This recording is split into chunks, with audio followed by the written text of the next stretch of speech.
তিব্বতের আকাশে তখন নেমেছে হিমশীতলতা, আকাশে ভাসছে বরফের কণা, পাহাড় ঘেরা শান্ত এক প্রান্তর। কিন্তু হঠাৎই সেই নীরবতা ভেঙে দেয় এক বিষাক্ত কম্পন, এক ভূমিকম্প যা ইতিহাসে রয়ে যাবে চিরকাল। 7ই জানুয়ারি 2025 সকাল 8টা 31 মিনিট, কিন্তু মুহূর্তেই সব কিছু কেঁপে উঠল।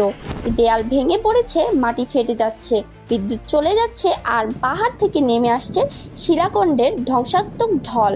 রিক্টার স্কেলে 7.1 মাত্রার শক্তিশালী ভূমিকম্প আঘাত হানে তিব্বতের মধ্যাঞ্চলে।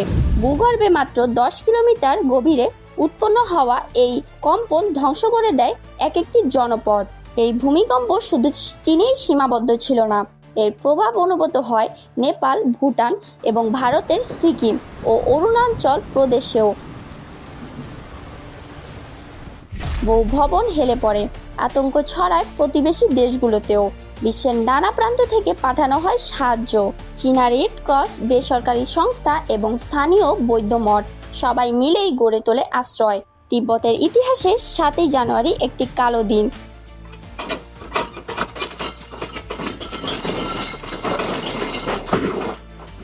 কিন্তু মানুষ পাহাড়ের মতোই অটল। ভয়ানক দুর্যোগের মধ্যেও তারা বেঁচে থাকে, গড়ে তোলে আবার নতুন জীবন।